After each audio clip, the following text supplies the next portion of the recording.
삼투압 얘기를 해야 됩니다. 지문을 좀 보시고, 우선 지문이 화면에 있습니다. 첫 번째 1문단에서 해수 담수화 얘기를 하고 있죠. 또 두 가지 방법인 증발법과 역삼투법에 대해서 언급을 했습니다. 증발법은 그냥 무식하게 끓이는 거죠. 근데 얘는 끓여서 수증기를 통해 담수를 얻는 건데, 비싸니까 중동지역은 석유가 나오니까요. 거기나 쓰지 다른 데는 안 된다. 다른 데는 역삼투법을 쓴다는 겁니다. 이 문단 삼투 얘기를 해봅시다. 자, 삼투작용의 정의가 뭐예요? 용질의 농도가 높은 쪽으로 물이 이동하는 현상을 가리킨다고 되어 있습니다. 용질은 뭐고 용매는 뭡니까? 그러면 예를 들어 얘가 한쪽이 바닷물이고 한쪽이 민물이라고 합시다. 바닷물을 해수라고 부르고 민물을 한자어로는 담수라고 부릅니다. 그럼 해수에는 담수보다 녹아있는 염분의 양이 많겠죠. 민물이라고 하는 건 짜지 않은 물을 우리가 흔히 민물이라고 하니까요. 그러면 용매는 물이고 거기 녹아있는 것을 용질이라고 부른다면 염분은 최소한 이쪽에 더 많이 들어있을 겁니다. 그럼 여기 뭐라고 써있나요? 용질의 농도가 높은 쪽으로 물이 이동한다. 그럼 이 물이 뭐예요? 물이 용질이야 용매야? 용매인 거죠. 따라서 용질의 농도가 높은 쪽이라는 건 이쪽이겠네요. 그럼 이쪽으로 뭐가 이동하느냐? 이쪽으로 물이 이동한다는 거죠. 이렇게요. 그럼 왜 물이 이쪽으로 오나요? 이유가 뭔가요? 삼투작용은 왜 그런 거냐면 용질의 농도가 높은 염수 측에 작용하는 압력을 삼투압이라고 한다. 그럼 이쪽이 해수이고 여기서 그걸 뭐라고 말하고 있냐면 염수라고 말하고 있습니다. 질문, 염수라는 말은 우리말로 뭔 말이에요? 소금물. 좋아요. 이러한 희석은 담수가 삼투하려고 하는 힘, 이거를 뭐라 그래요? 삼투압. 이게 삼투압이에요. 이 액면이란 말은 뭐예요? 액면. 경제지문이라면 돈에 써있는 금액이겠지만 물리지문이니까 그게 아니고 액의 면. 액은 뭔데? 물이죠. 용액. 용액의 면은 어디예요? 여기가 면이 되겠죠. 표면이란 말이에요. 의 고도차에 의한 압력으로 억제되어 평형이 도달할 때까지 계속된다. 자, 이쪽으로 물이 갑니다. 그럼 여기 수면이 어떻게 되나요? 낮아져요? 물이 이렇게 오는데? 올라가겠네요. 이렇게 물이 올라갑니다. 그럼 이쪽은 어떻게 되겠어요? 내려가야죠. 별 수 없잖아요. 여기로 갔으니까 얘는 이렇게 여기가 내려간 만큼 이쪽이 올라갈 거거든요. 그런데 여기서 말하는 고도차에 의한 압력이란 말은 무슨 말이에요? 액면이 이쪽이 높아지고 이쪽이 낮아졌습니다. 그렇게 되면은 여기 고도차가 있으니까 이쪽에서 더 이상 올라가지 못하게 하는 압력이 작용하게 되면 작용해서 평형이 될 때까지는 삼투하려고 하는 압력이 계속 되는 거죠. 그러면 고도가 액면이 지금 서로 다릅니다. 이쪽에 물이 더 많이 나와 있는 상태예요. 삼투압은 용해되어 있는 염분 농도에 비례한다. 반대로 삼투압보다 높은 외부 압력을 가하면 그럼 무슨 말이야? 이쪽에 이제 외부의 압력을 가합니다. 이쪽에다가요. 그럼 삼투압은 여기로 가려는 압력이었는데 말 그대로 용매가 농도가 높은 쪽으로 용매가 이동하는 압력이 삼투압이었는데 외부 압력을 가하면 물은 어떻게 되느냐? 용질의 농도가 낮은 담수 쪽으로 이동한다. 이제 물이 어느 쪽으로 이동한다는 얘기예요? 용질의 농도가 상대적으로 낮은 담수 쪽으로 물이 거꾸로 이동하게 된다. 여기서 강제로 찍어 누르니까 어쩔 수 없이 물이 여기로 가는 거죠. 이 중간에 막이 있습니다. 그럼 질문, 이 막은 물을 통과시켜요? 통과시킬 수 없어요? 통과시킬 수 있겠죠. 이 현상을 역삼투라고 부릅니다. 그러면 물이 염수에서 이쪽에 용질이 이 막을 통과할까요?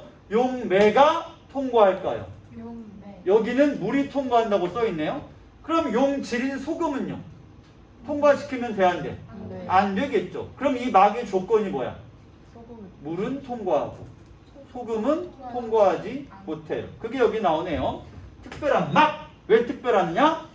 높은 염 제거율, 염이란 소금이죠. 동시에 낮은 압력에서도 유량이란 말은 양은 양이고 여기 율은 흐른다는 뜻이니까 물이 이쪽으로 흘러가는 양을 향상시키기 위한 소재를 개발해 줍니다. 그런 소재가 현재 쓰이는 걸로는 폴리아미드 역삼투막이 있다. 이거는 우수한 염제거율 좋네요. 보이지만 유량이 낮아요. 그럼 곤란하죠. 이게 무슨 말이에요? 소금은 막아주지만 물이 많이 흐른다, 적게 흐른다. 어느 쪽이겠어? 적게 흘러요. 물이 많이 못 갑니다. 그럼 어떻게 해야 돼? 가동 도중 심지어 바이오 파울링이 일어나서 막의 성능이 떨어질 수도 있으며 염소에도 취약한 단점이 많네요. 유량도 적고 바이오 파울링으로 인해서 막의 성능이 떨어지고 그럼 동시에 염소에도 취약합니다. 염소에 취약하다니 무슨 말인가요? 염소가 뭐예요? 소금이요. 아, 소금. 이게 뭐냐고 CL이. CL은 세뇨. CL은 가수 이름 아닌가요? 맞아요. 염화칼슘이 아니고요. CL은 그냥 염소의 원소기호죠. 그리고 이것은 염산을 구성하는 원소이기도 합니다. 그래서 여러분들이 유알락스를 포함해서 염화계, 세척, 세제는 염소계 세제는 많이 있죠. 굉장히 위험하다고 우리가 알고 있습니다만. 근데 바이오 파울링은 뭐예요? 바이오는 알겠는데 파울링은 뭐예요? 이거는 바로 설명해 주네요. 공급수가 미생물이 있는 상태로 막으로 유입이 되면 이 막으로요. 이렇게 지금 물이 가니까 물 따라서 미생물 같은 것도 물을 따라서 같이 이동을 이렇게 하는 중입니다. 그렇게 되면 소수성 결합. 소수란 말은 물을 미워한다는 얘기입니다. 물로부터 멀어진다는 뜻이긴 한데 넘어갑시다. 그 다음에 정정기적 인력. 마찬가지 인력이란 말은 끌어당긴다는 얘기죠. 무슨 말인지 알면 좋겠지만 몰라도 상관없어요. 이 두 가지에 의해서 미생물이 막 표면과 결합을 하고 그 다음에 막 표면에서 증식하고 성장해요. 그로 인해 분리막이 막히고 성능이 저하돼요. 그럼 파울링이라고 하는 건 그러니까 여기서 미생물이 가다가 이 막을 가로막는 현상을 말하겠네요. 그래서 막이 막히는 거죠. 그럼 어떻게 하면 좋느냐? 이 때문에 압력을 보정할 필요가 생기고 심한 경우 세척도 여기를 각각 깨끗이 씻어야 물이 계속 이쪽으로 갈 수가 있겠죠. 이걸 개선하기 위해서 막 표면에 잠깐만요. 뭘로 세척을 해요? 염소 또는 이걸 씁니다. 둘 다 뭐가 붙어있나? 염소. 그러면 이 막은 아까 염소에 뭐하다 그랬어요? 취약해요. 취약하다. 그래서 여기 뭐라고 써있나요? 성능을 떨어뜨린다. 이건 염소에 약하기 때문이 된 거죠. 이러한 문제점은 있지만 폴리아미드 역삼투막은 충분히 우수하다. 현재 상용화된 모듈 대부분 차지하므로 유용성이 인정되고 있는데 그래서 이걸 그대로 쓰되 이거를 코팅을 하자. 혹은 첨가제를 넣자. 그래서 이제부터 코팅이가 나오는 것이죠. 그중 막의 활성화에 드디어 나오는 게 나노 입자가 되네요. 이거를 넣어 제조한 나노 복합체 분리막이 새로운 역삼투막인데요. 이거는 제올라이트 나노 입자를 폴리아미드 막의 분산주를 제조합니다. 이게 무슨 나노 입자인지는 설명이 없고요. 다만 효과만 써 있습니다. 매끄럽고 침수성을 가지며 음전하를 띠고 있다. 이게 왜 중요한가요? 이 분리막은 기존의 폴리암에 비교했을 때 동일한 염제거율을 갖는 조건으로 봤을 때 투과량이 2배. 그럼 유량이 어떻게 되겠어요? 2배로 증가. 물이 더 빨리 이쪽으로 흐르면서 이 막에서 염은 제거하고 물은 통과시킨다는 얘기죠.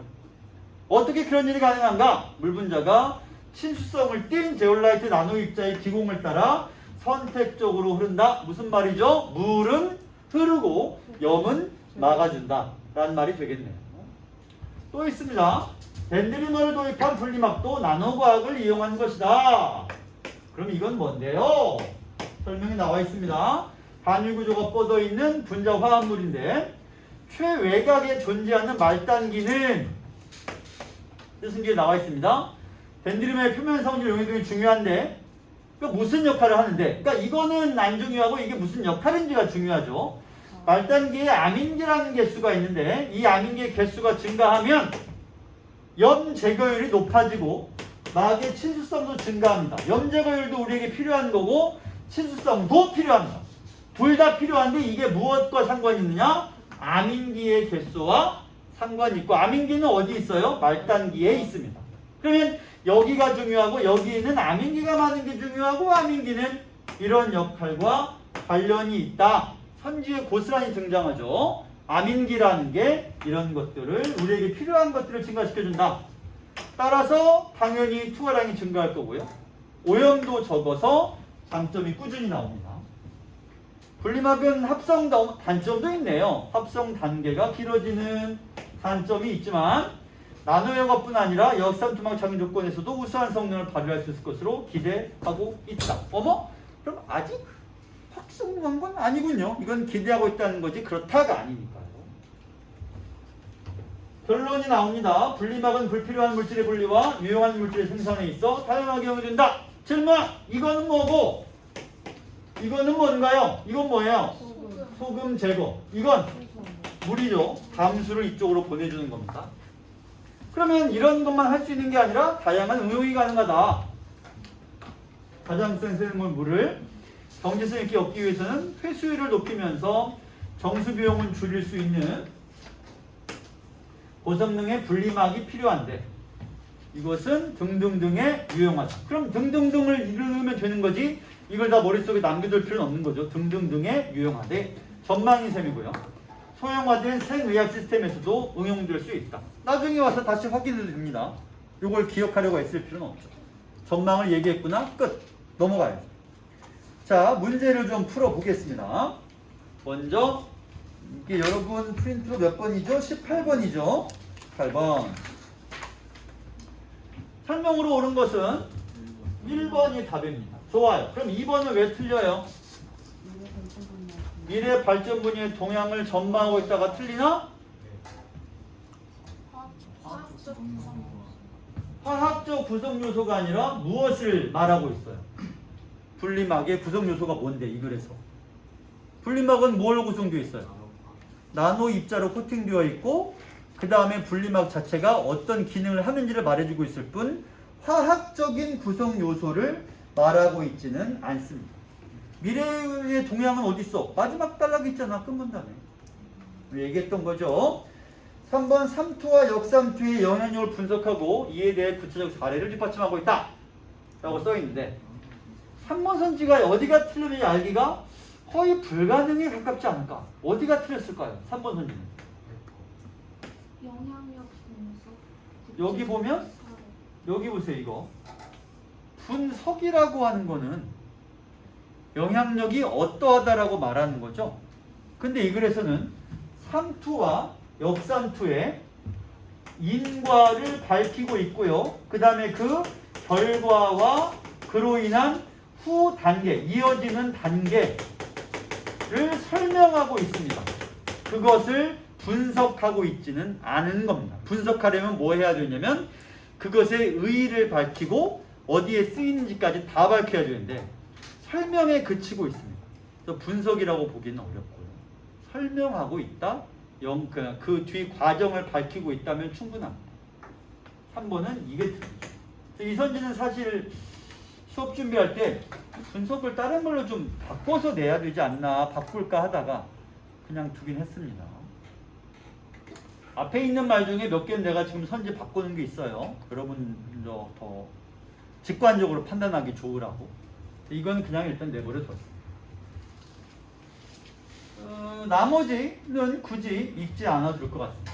다음 2번 일치하지 않는 것을 고르라. 마찬가지 부정적인 옳지 않은 걸 고르라는 유형의 문제인데 이거는 몇 번이 답인가요? 3번. 정답입니다. 왜요?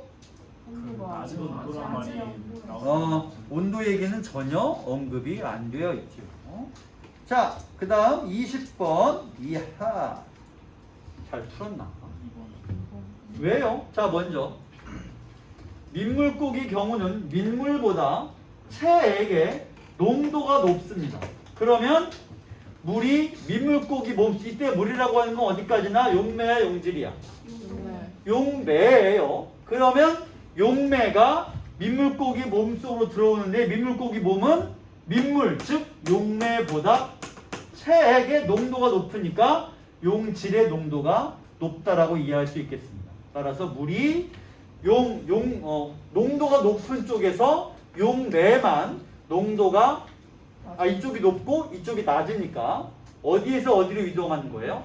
용매가 몸속으로 계속 들어온다 라고 하면 여기는 뭐가 들어가야 돼요? 여기가 3투가 들어갈 겁니다. 그러면 답이 몇 번? 1번, 2번으로 한정되네요.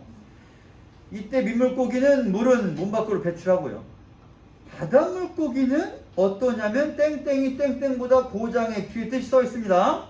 더 농도가 높다고요. 그래서 물이 외부로 빠져나간다라고 써 있네요. 그럼 어디가 농도가 높아야 돼요? 바닷물이 높아야 농도가 높은 쪽으로 물이 이동하니까요.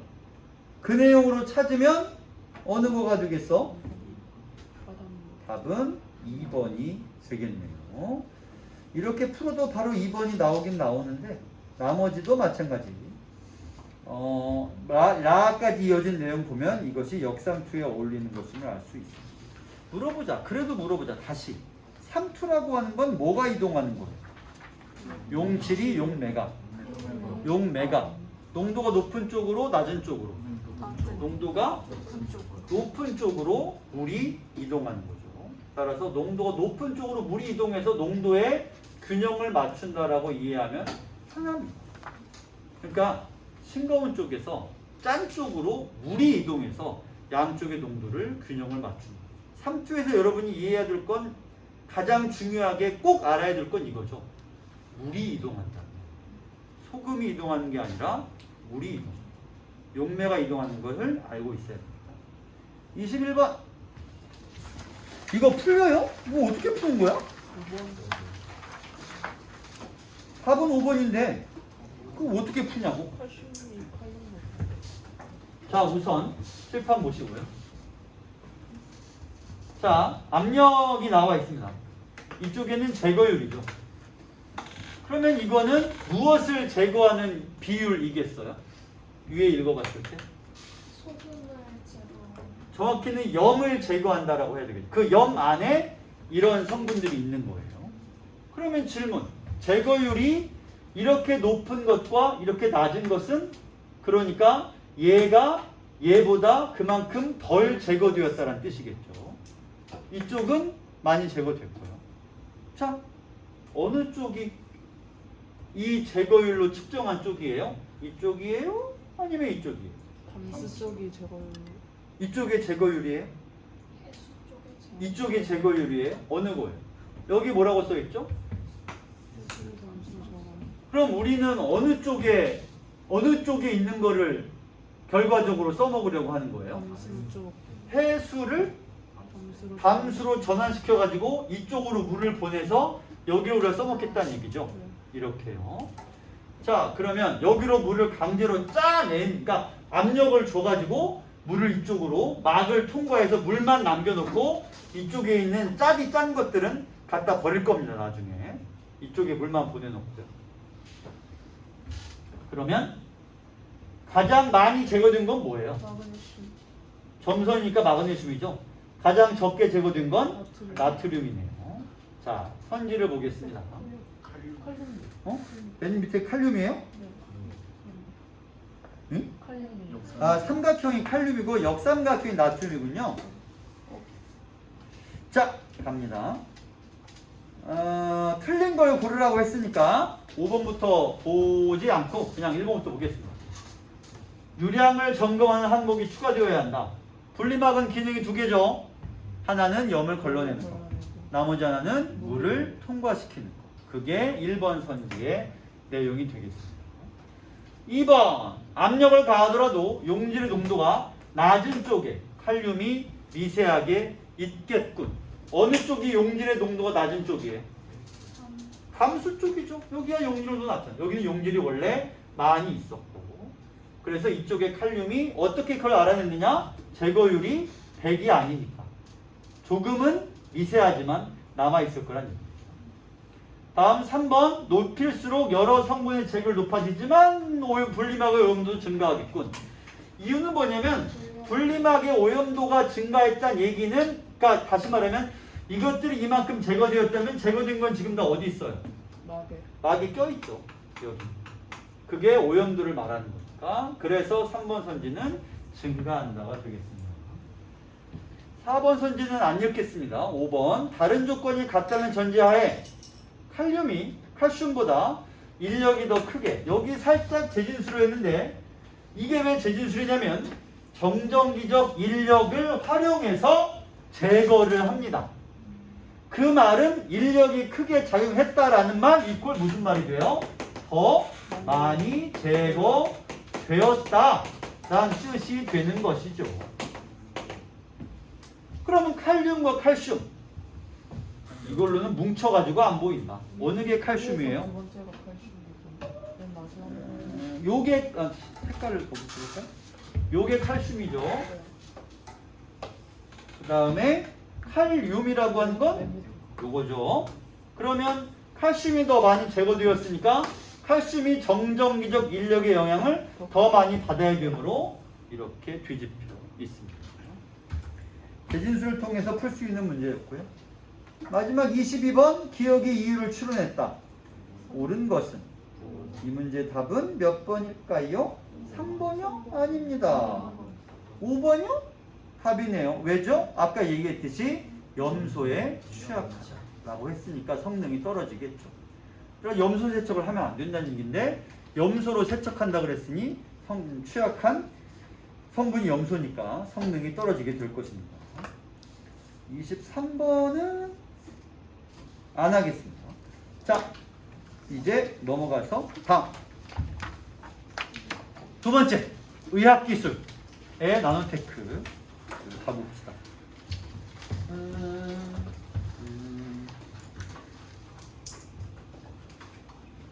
암 치료의 치명적인 단점이 뭐예요? 암 치료라고 하는 사람은 암을 치료하면 암은 불치병에 가깝지만 치료도 잘 되고 있습니다. 근데 어지간하면 암 치료는 암 환자들이 굉장히 싫어하죠. 왜 그러는 거예요? 머리카락은 왜 빠지는 거고? 항암 관리랑 암만 제거. 여기에 암이 있으면 어떻게 치료하는 거예요? 뜯어서. 뜯어요? 이렇게? 뜯어내? 뜯어내긴 하겠지. 그러니까 여기가 피부고 이 안쪽에 암 세포가 있다고 하면 어떤 식으로 치료하는 거야? 여기 닿을 수 있는 직선거리로 조사란 말은 비춘다는 얘기입니다. 그래서 얘를 태워 죽인다는 말이죠. 근데 문제가 뭐예요? 여기가 어떻게 돼요? 같이 죽는 거죠. 이 주변도 같이 죽어갑니다. 그러다 보니까 신체 내에서 암에 걸린 부위만 치료하는 것이 현재 기술로는 가능은 합니다. 문제는 그러려면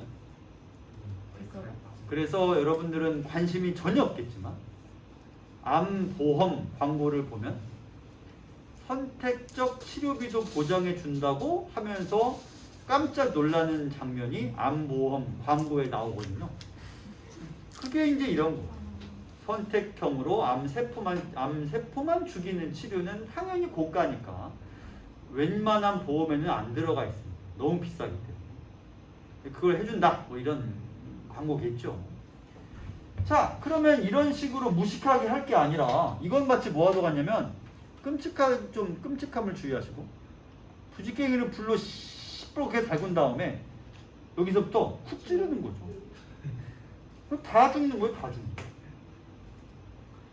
방사선 치료가 이런 거죠. 그러니까 받기 싫어하죠. 여러분 주변에 암 환자가 한 명도 나는 없다. 내 주변에. 손 들어봐요. 손 내리시고 손 드는 사람이 귀찮아서 안 드는 사람 빼고 한 6명쯤 되니까 내 주변에 암 환자가 몇 명 있냐면 지금 2명 있네요. 한 명은 우리 아버지. 아버지가 벌써 3년 전 1월에 위암 수술하셔가지고 위를 다 드러내고 여기 식도부터 12지장까지 호스 하나로 연결되어 있습니다. 그러니까 뭘 드시면 익스프레스를 타고 내려가는 거죠. 중간에 뭐가 없어요. 주머니가. 그러니까는 많이 못 드시죠. 적게 자주 드실 수밖에 없죠. 그 다음에 내 아내의 남동생의 아내, 그러니까 나한테는 처남댁이 되겠죠. 유방암에 걸려서 절제를 다 했고요. 이렇습니다. 굉장히 흔한 병이죠. 정말 흔한 병인데 예후가 안 좋죠. 자, 그 암을 어떻게 하면 나노 기술을 이용해서 치료할 수 있느냐라는 얘기죠. 가봅시다. 나노의학 얘기입니다. 나노의학에서는 약물을 환자의 몸 안에 효과적으로 전달한다라는 말이 나옵니다. 어떻게 해요? 약물 전달 연구인 거죠. 이 연구의 이름이 이거예요. 목표는 이것을 최대한, 이게 뭔데요? 이것이란 생체 가용성이란 약물 분자가 몸 안에서 필요한 때 필요한 부위에서 최상에 작용하는 것. 어떤 말이 핵심이겠어요? 이 문장에서 필요한 이렇게 되겠죠. 그야말로 TPO예요. Right time, right place입니다. 좋은 때, 좋은 시간. 맞는 때에 맞는 시간. 더 가봅시다. 맞는 때에 맞는 장소. 때와 시간 같은 말. 로버트 랭어 박사는 지금까지의 항암제와는 다르게 암세포가 있는 특정 부위에만 약물을 전달합니다. 가능합니까? 종양만 공격하고 다른 부위에는 타격을 주지 않는 약물 전달 방법을 만들었습니다. 어마무지한 사람이네요. 이 방법은 폴리머로 만든 얇은 원판 안에 나노 크기 구멍 안으로 약효를 지닌 분자를 많이 넣어 놓습니다. 폴리머란 길다란 분자예요 라고 되어 있네요. 자, 그럼 폴리머로 얇은 원판을 만들어요. 그걸 웨이퍼라고 부르는데 여러분이 쓰는 스마트폰이나 노트북, 패드에는 이 웨이퍼가 필수적으로 들어갑니다. 반도체 기판 같은 것도 다 이 웨이퍼예요.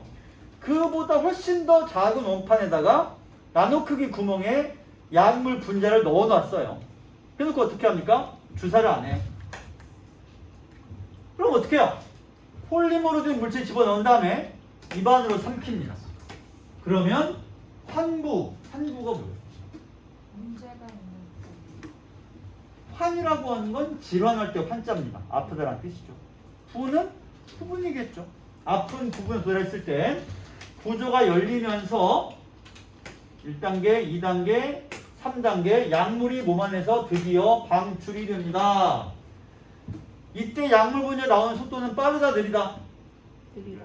느리다. 왜 느리냐면 필요한 만큼만 나오게 하는 거죠. 뿐만 아니라 속도도 조절할 수 있습니다. 이번 사용하면 하루에 한 번 또는 일주일에 한 번만 약을 먹더라도 약물이 조금씩 연속적으로 병든 부위에만 전달되므로 뭐 나쁜 게 하나도 없네요. 너무 좋네. 그래서 암 치료에 효과적이다. 요건들 랭어의 전달 방법은 공간적으로는 항암제를 필요한 부위에만 국지적으로 전달. 국지적은 또 무슨 말이야? 국지적. 안전대. 지란 말은 우리가 아는 그 땅 지자입니다. 국이란 말은 매우 작다란 뜻이에요. 작은 그곳, 아주 좁은 곳에만 전달이 가능합니다. 이 말은 왜 좋은 거예요? 그 부위. 아픈 부위 말고 다른 부위는 안 건드린다는 얘기죠. 있고 시간적으로는 구멍 크기를 나노미터 수준까지 낮춤으로써 나노 기술이죠.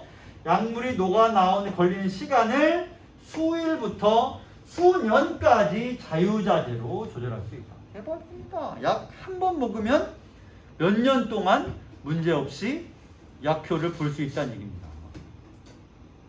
야, 이거 엄청난데 진짜. 아침마다 일어나서 약 먹기가 정말 귀찮은데 이 약이면은 한 번 먹고 그냥 잊어버리는 걸 할 수 있잖아요. 다음은 조금 어렵습니다. 나노의학에서는 리포솜, 이게 뭔데? 리포솜이 뭐예요? 세포를 구성한 물질은 대부분 물이다. 그렇겠죠. 물이 85%인데 세포의 물이 외부, 세포 외부겠죠. 그대로 섞여버리는 것을 방지하는 생체막이라는 게 있습니다. 대표적인 생체막은 뭐겠어요? 세포막이겠죠. 세포막. 대표적인 세포막. 생체막의 기능은 주로 단백질에 의하여 수행됩니다. 그냥 생체막의 구조는 지방질. 잠깐만. 얘는 단백질이고요. 얘는 지방질이에요. 뭐가 달라요? 기능은 단백질. 여기서 잘라야죠. 그러면 지방질은 구조인 거죠. 이렇게 되겠죠. 그래서 여기 읽어보시면 생체막으로부터 추출한 지방질입니다. 단백질 아니야. 휘저으면 여러 겹의 얇은 막이 자연적으로 형성이 되고 이걸 리포솜이다. 리포솜이란 건 단백질로 된 막이에요? 지방질로 된 막이에요? 지방질입니다. 단백질이 아닙니다. 지방질이에요. 리포솜은 지름이 100나노미터 정도인 방울. 방울이군요. 그냥 기름방울이네. 지방질이니까. 지방질로 된 방울. 근데 지름이 100나노미터. 10의 마이너스 9제곱이 1나노미터니까 10의 마이너스 7제곱쯤 되는 방울입니다. 리포솜 안에 항암제를 가득 넣은 뒤 환자에게 말이 가득이지 잠깐만. 아니 그 정도 크게 넣으면 뭐 얼마나 되겠어. 어쨌든 투여하면 리포솜이 악성 종양을 향해 혈액을 타고 이동합니다. 핏줄을 타고 간다는 얘기네요. 리포솜에는 암세포와 잘 결합하는 분자들이 이미 붙어 있습니다. 둘이 만나면 서로 합쳐져. 결합한다고 했으니까 합쳐지면서 리포솜 안에 들어있는 약물이 암세포 안으로 주입되므로 종양을 파괴할 수 있다. 리포솜 안의 약물은 암세포를 백발백중 무조건 죽이니까 영리한 폭탄, 스마트팜쯤 되겠죠? 으로 풀린다. 잠깐만요. 왜 리포솜이 암세포를 이렇게 백발백중 파괴할 수 있어요? 조건이 위에 써 있습니다. 어떤 조건이 이미 준비되어 있습니까? 혈액을 타고 이동하기 때문에 아닙니다. 암상하고 잘 결합. 암세포와 잘 결합하는 분자들이 부착되어 있으니까. 그럼 무슨 말이에요? 예를 들어 여기 암세포가 있어. 근데 암세포에 이렇게 생긴 애가 있는 거야. 이렇게.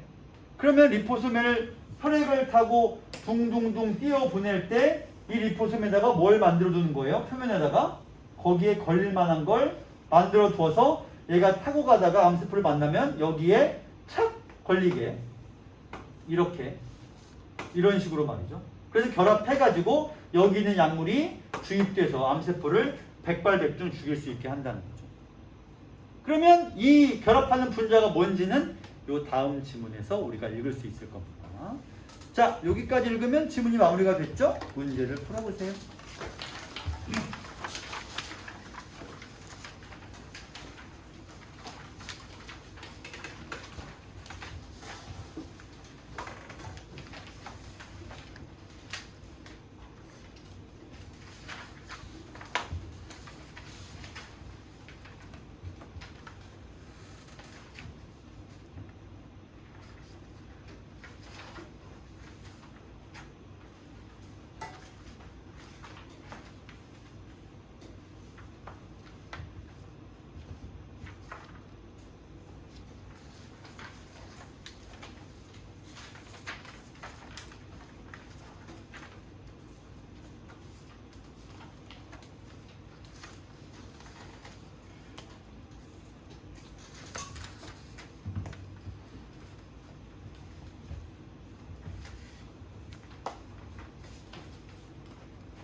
더 시간 주지 않겠습니다. 24번 답은 몇 번인가요?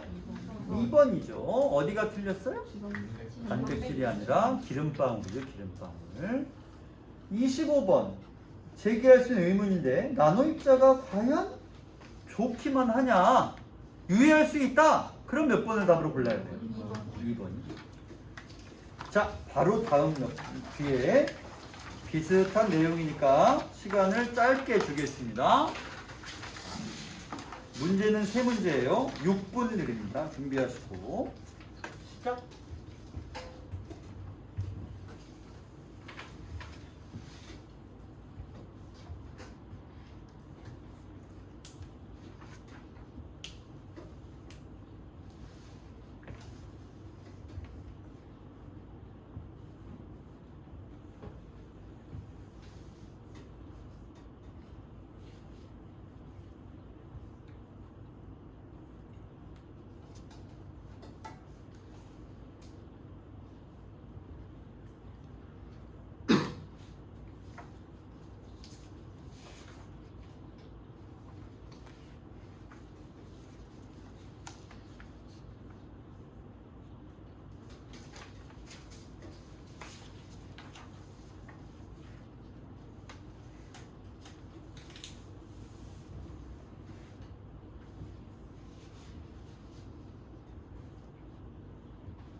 1분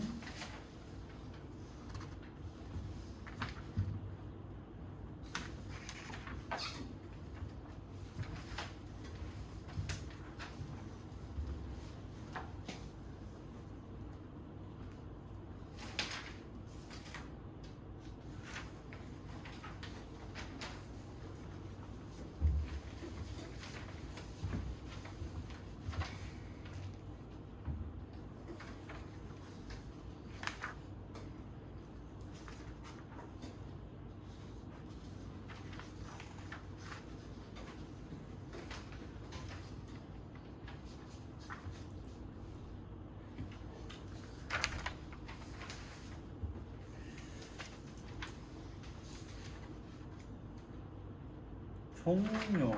6분은 지났습니다. 세 번째 문제를 아직 덜 푼 사람이 있겠지만 풀이는 시작하겠습니다.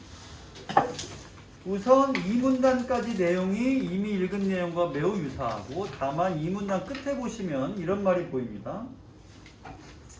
대부분의 나노 입자는 분자량이 5만 DA보다 낮을 때 신장을 통해 제거되고 잠깐만요. 제거된다고요? 뭐가요? 나노 입자가. 나노 입자가. 그럼 곤란하잖아. 제거되면 안 되지. 또한 체내의 방어 기전에 탐색이 되면 예를 들면 면역이라든가 다양한 방법으로 체내에서 이물질을 제거하려고 하는데 나노 입자는 어쨌든 체내 물질은 아니잖아요. 그러면 어디서 제거돼요? 또 간에서 제거됩니다. 그럼 어떻게든지 제거되지 않아야 오래 살아남아야 약 한 방울 먹고 몇 년 동안 치료약을 안 먹을 수 있겠지. 비싼 나노 약을 먹었는데 오래 가야 될 거 아니에요. 그럼 어떻게 할 거냐? 그래서 3문단은 좀 봐야 되겠죠. 암 조직의 특정 항원이나 수용체에 결합할 수 있는 특이적인 항체나 표적 리간드를 어디에 붙여요? 암 조직에 항원이 있고 그 항원에 결합할 수 있는 항체를 어디에 접목시켜? 약물 전달. 약물 전달하는 나노 입자에다가 항체 혹은 리간드 뜻은 나와 있습니다. 그냥 구조물이죠. 를 붙여놔요. 그럼 나노 입자는 원래 표면적이 커, 작아? 나노 입자의 표면적 커가. 원래 크죠. 우리가 오늘 수업 시작할 때 얘기했던 말이에요. 표면적이 크다. 그러니까 표적 리간드 붙이기 쉽다. 하나의 입자에 다양한 물질도 붙일 수 있다. 표면적이 크니까. 자, 이런 메커니즘은 약물 전달에 있어서 적은 양으로도 민감성 및 효율성을 향상시킬 수 있다. 민감성과 효율성이라는 말이 무슨 뜻인지 설명은 안 되어 있으나 확실한 것은 이 작용 메커니즘이 그 두 가지를 향상시키는 것은 확실합니다. 그걸 알고 가면 되는 거죠. 그게 뭔지 몰라도 풀 수는 있습니다. 또한 온도나 빛 등에 대한 물리적 자극 또는 pH나 화학적 반응 등 화학적 자극. 잠깐만요. 둘로 뭉뚱그려봐요. 지금 읽은 부분을. 물리적 자극에 뭐가 포함돼요? 온도와 빛. 화학적 자극에 pH나 화학적 반응이 포함됩니다. 결국 물리적 자극과 화학적 반응, 화학적 자극인 거죠. 에 대해 민감한 고분자를 이용한 나노 입자들은 이런 식으로 읽어야 됩니다. 구조화시켜 읽어야 되지. 이런 나노 입자들은 외부의 자극에 반응하게 되면 크기 및 모양, 표면적 변화 등에 의해서 속도와 방향도 조절할 수가 있다. 요건 앞에 읽었던 얘기이기도 합니다. 약물의 속도를 조절할 수 있다. 그리고 합성 및 천연 고분자를 나노 입자 표면에 코팅하면 혈액에 존재하는 다양한 혈장 단백질에 의한 분해 및 응집을 막고 잠깐만요. 혈액에 존재하는 다양한 단백질에 의한 분해 및 응집을 누가 분해되는 걸 막을 수 있다는 얘기예요. 나노 입자가 누구에 의해서? 혈장 단백질에 의해서 분해나 응집되는 걸 막을 수 있다는 얘기는 그만큼 오래 피 속에서 흐를 수 있다는 얘기입니다. 그래야 암을 포함해 환부에 오래오래 작용할 수가 있겠죠. 마지막 문제는 안 읽겠습니다. 26번. 일치하지 않는 것을 고르시오. 몇 번이 답일까요? 3번. 3번. 왜요? 정상세포는 오. 할 필요가 없죠. 좋습니다. 되겠습니다. 정상세포에 비해 라는 말만 필요한 거죠. 27번 4번 정답인데 그럼 나머지가 왜 틀리느냐를 얘기해 보자. 먼저 1번은 왜 틀리나요? 속도를 빠르게 하는 게 중요한 게 아니라 생존기간이 길어지는 게 중요하고, 속도를 빠르게 할 수도 있으나 그거랑 생존기간이랑은 상관이 없습니다. 빠르게 하는 건 다른 방법이지 반드시 생존기간이 길어지는 거랑은 상관이 없고요. 2번 선지는 어때요? 나노입자의 생체 내 안전성이 높아짐으로써 민감성 및 효율성을 향상시킬 수 있다. 이게 대체 왜 틀려요? 방금 읽었는데. 안정성과 효율성. 민감성 및 효율성은 어떻게 향상된다고 방금 읽었어요? 미간드? 물리적 자극, 화학적 자극. 정확히 읽어볼까요? 뭐라고 써있냐면 이런 자극 메커니즘은 약물 전달에 있어서 적은 양으로도 민감성 및 효율성을 향상시킬 수 있다. 그건 그 위에 나와 있는 무엇 덕분에 가능했냐면 표적 능력입니다. 표적 능력. 따라서 생체 안전성이 높아짐으로써가 아니라 표적 능력 덕분에 민감성 및 효율성이 향상될 수 있습니다. 인과가 잘못됐죠. 3번 선지는 나노입자 인식하지 못하게 되면 좋은 점은 나노입자가 오래오래 남을 수 있다는 것이죠. 외부 자극 반응이랑은 상관이 없고요. 그거는 나노입자는 알아서 반응합니다. 암세포에 붙을 수 있는 것과 암세포가 안전하다는 것은 상관이 없습니다. 5번 선지는 뭐 전혀 상관없는 얘기네요. 28번 4번 정답인데 왜요? 기억은 뭐예요? 표적분자죠. 근데 4번 선지는 표적분자가 나노입자가 분해되는 걸 막아주느냐? 나노입자가 분해를 막아주는 것은 표적분자와 상관이 없고, 표적분자는 뭐랑 상관이 있냐면 결합하는 것과 상관이 있죠. 이거나 항체가 환부에 있는 암세포와 결합하는데 둘 다 역할을 합니다. 기억과 리을이. 이는 약물이고요. 따라서 4번의 기억이 왜 틀렸는지를 우리가 얘기를 했습니다. 그림에서 확인하는 것도 별로 어렵지 않아요. 자, 이제 한두 지문 더 할 수 있으면 좋겠습니다. 이어지는 지문, 미셀과 리포솜. 조금 어렵지만 그래도 조금만 더 힘을 내시고, 요거는 이게 좀 어려워. 7분으로 갑시다. 7분 준비하시고요. 고!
1분.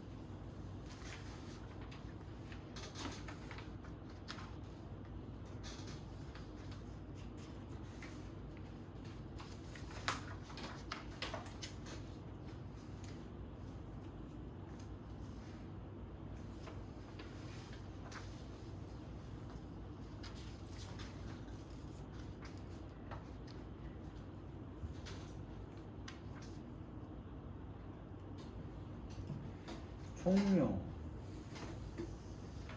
자, 먼저 이 문단에 바로 들어가서요. 밑셀을 확인하겠습니다. 밑셀은 얼마야? 그래도 일단 읽고 있었으니 이제 알 수가 없네요. 처음이 어떤지 모르겠습니다. 자, 밑셀은 어떤 것을 가리키나요? 밑셀의 특징이 뭐예요? 소수성이 친수성과 소수성 부분을 동시에 갖고 있는 고분자라고 되어 있습니다. 그리고 온도를 올려주면 소수성이 증가하여 엉기면서 젤이 돼요. 이걸 가리키는 말이 수화젤입니다. 그러니까 수화젤과 밑셀은 모두 개념어니까 파악을 해야 되겠죠. 그럼 이제 그 다음엔 단계예요. 따라서 이거는 단계를 여러분도 확인해요. 1단계가 뭐냐면 저온에서 약물을 고분자 수용액에 섞고까지가 1단계입니다. 2단계는 피하 주사로 투여하는 겁니다. 피하 주사가 근데 뭐예요? 주사는 주사고 피는 여기고 피하는 피부 아래니까 이렇게 주사를 하는 겁니다. 그럼 피부 아래에 주사가 들어가죠. 그래서 피하 주사를 투여했어요. 그럼 무슨 일이 생기나? 3단계 고분자가 엉겨 젤로 바뀌면서 고분자가 분해되고 확산됨에 따라 약물이 서서히 방출됩니다. 이런 식인 거죠. 그러니까 주사로 피하에다가 뭘 집어넣는다는 얘기예요? 밑셀을 집어넣으면 밑셀이 그 안에서 뭐가 되는 거예요? 젤이 되는 거예요. 이렇게 튀는 약물을 한 달 이상 다 가지고 그 뒤에 나온 건 효과고요. 효과는 빨리 가도 되는데 원리나 특히 단계는 정확히 구분하면서 가야 됩니다. 그 뒤에 나온 장점은 그냥 이런 장점이구나 빨리 넘어가면 되죠. 원리와 단계는 확인해야 되고요. 다음 문단 리포솜, 스트레스 면역 리포솜. 뭐야 이건? 이중막 구조의 나노 구조체라고 써 있는데 5째 줄 약물, 스트레스 분자, 항체를 포함한 스트레스 리포솜을 만든다. 리포솜의 표면에는 스트레스 리포솜을 이물질로 인식하여 포획하는 미연에 방해된 스트레스 분자인 PEG가 붙어 있다. 잠깐만요. 이물질로 인식하여 포획하는 것을 방지한다 했으니 이물질로 인식하여 포획하는 것은 이루어져야 돼요? 이루어지면 안 돼요? 이루어지면 안 됩니다. 그걸 PEG가 막아준다는 얘기죠. 따라서 인체 방어 체계를 피해 도달한다. PEG 덕분이겠죠. 그 다음에 항원과 결합하는 건 아까 나왔던 그런 고리나 항원항체나 등등이 되겠지. 그래서 암세포로 들어가 터지면서 약물을 방출. 스마트밤인 거죠. 최근에는 분자종 일부에 목표가 되는 세포 표면에 항체를 붙인 스트레스 면역 리포솜 연구. 이건 뭐 하는 거예요? 인체의 방어 체계를 피하는 스트레스 기능에 목표만 공격하는 타겟팅 기능을 더해서 효율을 높이고 부작용을 줄인다. 좋은 거네요. 그 다음 이어지는 거는 DNA가 어떻게 들어가느냐라는 건데요. 잠깐만 스톱. 여기서는 지금 무엇을 치료한다는 얘기를 하고 있어요? 암 말고 유전병입니다. 유전병이라고 하는 것은 DNA에 의해서 이어지는 혹은 발현되는 병일 테니까 그러면 아예 DNA를 건드려야 되죠. 문제는 DNA가 어떻게 세포를 통과하느냐. 그래서 핵까지 DNA가 가야 되니까 그러면 생체막은 친수성과 소수성으로 이루어진 인지질 분자가 두 겹으로 배열된 이중막 구조로 중간중간에 단백질이 박혀있다. 원리입니다. 원리는 잘 봐야죠. 음전하를 띠는 DNA는 단발력으로 인해 음전을 띠는 세포막을 통과하지 못하므로 질문 누가 누굴 통과하지 못한다고요? DNA가 세포막을 왜요? 둘 다 음전하라서. 그럼 어떻게 하면 된다? 양전하를 띈 고분자로 감싸서 집어넣으면 통과할 수 있다. 원리니까 확인했어야 됩니다. 29번 언급하지 않은 것은? 3번 상용화란 실제로 장사 혹은 상업적으로 어떻게 써먹고 있냐는 거니까 원리만 나왔을 뿐 현재 어떠하다라는 말은 없습니다. 5번 선지를 우리가 방금 읽었고요. 1번은 이 문단에 등장하고 30번으로 갑시다. 기억은 수화질, 니은은 약물 전달 시스템, 나노 약물 전달 시스템입니다. 틀린 걸 고르는 건데요. 3번이요? 왜요? 소수성이 증가하면 젤이 된다 라고 했죠. 원리를 물어보는 문제였고요. 31번 몇 번이 답일까요? 3번 정답. 왜요? pH가 제거되면 큰일 나죠. 이게 있어야 P에서 도달할 수가 있습니다. 자, 15분이 남았고요. 아주 좋은 흐름이니까 한 지문 건너뛰어서 21쪽을 보세요. 거기 보이는 그림이 미셀과 리포솜입니다. 요걸 한번 해보면 좋을 것 같습니다. 시간은 10분 드리겠습니다. 여유있게 10분. 자, 내용은 쉬워요. 어렵지 않습니다. 시작! 마지막 질문.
네.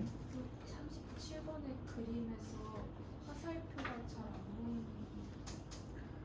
나도 잘 안 보이므로 잘 생각을 해보세요. 네.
1분.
종료.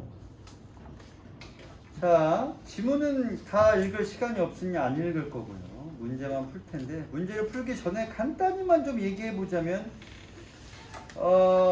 21쪽의 그림을 보면 미셀은 그 동그란 게 머리라고 설명되어 있습니다. 친수성인가요? 소수성인가요? 친수성이죠.